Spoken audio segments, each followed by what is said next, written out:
इन साथियों, स्वागत है आप सभी का एजुकेशन की 86 में। रुख करते हैं एक बार फिर से बिहार की तरफ। बिहार में बीपीएससी शिक्षक भर्ती टीआरई 1, टीआरई 2 और अब टीआरई 3 के जितने भी नियुक्त शिक्षक हैं, चाहे वो बिहार राज्य के हैं या अन्य राज्य के हैं, अगर आप यूआर कैटेगरी में हैं और अन्य राज्य से आते हैं तो ऐसे ही आप यूआर कैटेगरी में आते हैं, तो कहीं ना कहीं आपकी योग्यताओं को समझना, आपके पात्रता को समझना आपके लिए बेहद ज़रूरी होता है। क्योंकि जो नियमावली है, उस नियमावली के ज्ञापन संख्या 1341 में दिनांक 15/5/2025 को 24 को माफ़ करेंगे 15 मई 2024 को स्पष्ट किया गया था कि केंद्रीय माध्यमिक शिक्षा बोर्ड के द्वारा आहूत केंद्रीय शिक्षक पात्रता परीक्षा यानी कि सीटीईटी की अधिसूचना में स्पष्ट है कि सामान्य श्रेणी के अभ्यर्थी 60% या अधिक अंक प्राप्त करने पर ही उन्हें योग्य घोषित किया जाएगा। यानी कि कम से कम सीटीईटी में आपका 150 में 90 मार्क्स होना ज़रूरी है, तभी आप जो है कक्षा 1 से लेकर 8 तक के पात्रता परीक्षा अगर दिए हैं और अगर 90 नंबर नहीं है और आप यूआर कैटेगरी में हैं तो आपको यहाँ पे शामिल किया जाएगा, लेकिन 90 नंबर से कम है तो आपको डिस्क्वालीफाई किया जाएगा। साथ ही सामान्य प्रशासन विभाग के द्वारा भी प्रावधानित है कि राज्य के मूल निवासी यानी कि जो बिहार के छात्र हैं, समझिएगा यहाँ डोमिसाइल की बात नहीं कही जा रही है, यहाँ पे बिहार राज्य की जो मूल निवासी हैं और बिहार अधिनियम 3 के तहत 1992 के अधीन राज्य के आरक्षण का लाभ लेते हैं, है ना, वो प्राप्त कर सकते हैं। राज्य के बाहर के निवासी इस अधिनियम के अधीन आरक्षण के लाभ हेतु दावा नहीं करेंगे। जाहिर सी बात है, जो यूआर कैटेगरी में हैं उनकी तो 90 नंबर लेकर आना ही है, जो अदर स्टेट से हैं उनको तो 90 नंबर लेकर आना ही है, लेकिन जो बिहार छात्र हैं और वो बीसी कैटेगरी में है, ईबीसी कैटेगरी में है, तो इनको यहाँ पर जो है 82.5 मार्क्स लेकर आना ज़रूरी है। वैसे तो इस बार अलाउ कर दिया गया है आपको 82 मार्क्स का भी, है ना, तो ये ध्यान में रखिएगा, आगे भी यही मार्क्स आपका रहेगा एलिजिबिलिटी के लिए।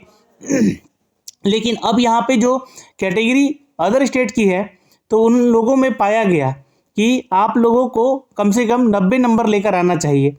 परंतु आप सबके द्वारा शिक्षक पात्रता परीक्षा में 5% छूट का प्राप्त कर विद्यालय अध्यापक के पद पर कार्यरत हैं, जो विभागीय नियम के प्रतिकूल है, यानी कि उसके विपरीत है।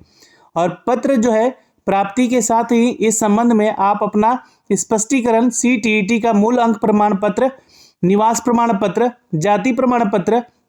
की मूल प्रति प्राप्ति के साथ साथ समर्पित करना सुनिश्चित करें, अन्यथा इस स्थिति में आपके विरुद्ध विभागीय कार्रवाई करने का प्रारंभ किया जाएगा और ये अधोहस्ताक्षरित करके बाध्यता होगी। तो कहीं ना कहीं ऐसे वो 16 शिक्षक पाए गए हैं, ठीक है, ये ध्यान में रखिएगा, 16 शिक्षक पाए गए हैं जो कि जिनका ये जो लिस्ट है, ये लिस्ट दिया गया है यहाँ पर, ये देख सकते हैं, और ये जिला बांका के अभी कार्यरत शिक्षक हैं, यानी कि इनका सिलेक्शन टीआरई 1 और टीआरई 2 के दौरान हुआ है। और कहीं ना कहीं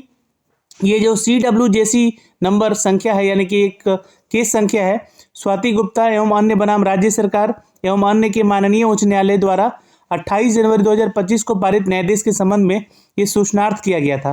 कि जो अदर स्टेट के छात्र हैं वो यूआर कैटेगरी में आएंगे और उनको 60% मार्क्स लेकर आना ज़रूरी है पात्रता परीक्षा में, यानी कि 90 नंबर लेकर आना ज़रूरी है 150 नंबर में। चाहे आप कक्षा 1 से 5 को पढ़ाते हैं और चाहे आप 1 से 8 को पढ़ाते हैं या 6 से 8 को पढ़ाते हैं, तो आपको जो है सीटीईटी में कम से कम 90 मार्क्स लेकर आना है, तभी आप एलिजिबल हो जाएंगे। लेकिन ऐसी स्थिति में ये लोग का जो है लिस्ट पाया गया है, तो इन सभी को बोला गया है कि आप लोग जितना जल्दी हो सके तो अपना,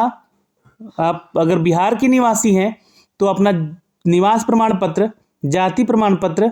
और अगर आप अदर स्टेट के हैं तो सीटीईटी का प्रमाण पत्र भी लेकर जाना ज़रूरी होगा और यहाँ पे समर्पित करना है, सुनिश्चित करना है।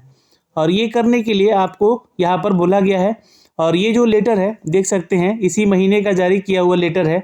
ना, 17 मार्च यहाँ पे 11 मार्च यहाँ पे डेट दिख रहा है, तो ये लेटर जारी किया गया है जिला बांका से। और ये सूचनार्थ जो है हमने आप तक साझा किया है इस वीडियो के माध्यम से। तो अभी के लिए इस वीडियो में इतना ही,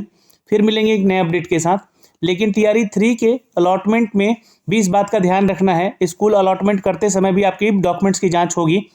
और जब आपका स्कूल अलॉट किया जाएगा तो अपने सारे डॉक्यूमेंट्स वहाँ के प्रिंसिपल को जब जमा करेंगे तो वो भी जांच होगी। अगर आप अन्य राज्य से हैं, अगर आप एलिजिबिलिटी नहीं रखते हैं तो आज नहीं तो कल फिर पकड़े जाएंगे और फिर आपको वहाँ से बाहर कर दिया जाएगा।